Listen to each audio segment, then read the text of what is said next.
तर रोहित पवारांनी देखील मतदानाचा हक्क बजावलाय। रोहित पवार हे वडील राजेंद्र पवार आणि आई सुनंदा पवार यांच्यासोबत मतदान केंद्रावर आले आणि त्यांनी मतदानाचा हक्क बजावला। बारामतीच्या पिंपळी या ठिकाणी त्यांनी मतदान केलं।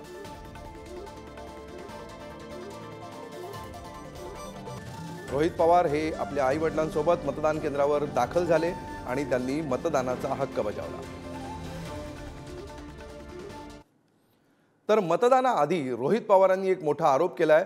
भोरमध्ये पैसे वाटप झाल्याचा आरोप रोहित पवारांनी केलाय। भोर तालुक्यातील व्हिडिओ शेअर करत रोहित पवारांनी हा दावा केलाय।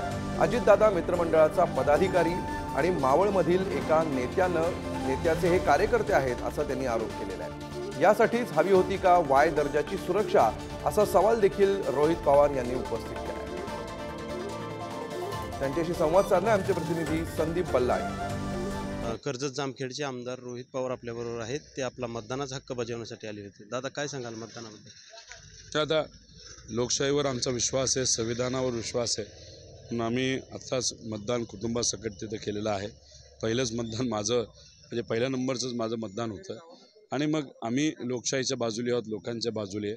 पण पलीकडच्या अजितदादांच्या बाजूला पैशाचा वापर जबरदस्त तिथं झालेला आहे आणि काही व्हिडिओसुद्धा मी तिथे ट्विट केलेत। पण किती पैसा त्यांनी वाटला म्हणजे 2,500 रुपये कमीत कमी आणि मग 3,500, 4,500, 5,000 लोक बघून, जात बघून आणि इतरही काही गोष्टी समाज आणि ह्या सगळ्या गोष्टी बघून त्यांनी पैसा त्यातही भेदभाव त्यांनी केलेला आहे। तर किती पैसा वाटला जो काय आम्हाला कळतोय तरी लोक लोकशाहीच्या बाजूला राहतील।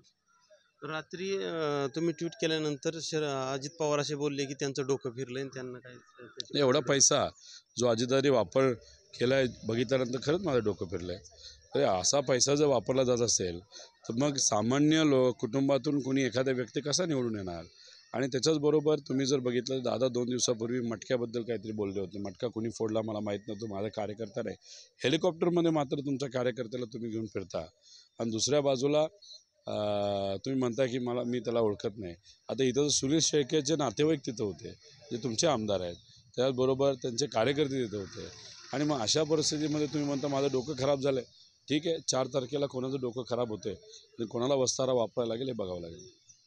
वस्ताऱ्याबद्दल त्यांनी एक वक्तव्य केलं होतं की मिशी काढील, तर त्याचं काय? 4 तारखेला वस्तारा तयार ठेवावा लागेल। लोकशाही जिंकणार, दडपशाही आणि धनशक्ती नक्कीच जिंकणार नाही असा विश्वास आहे।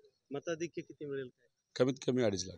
कॅमेरामन विशालसह संदीप बल्लाळ, पुढारी न्यूज, बारामती।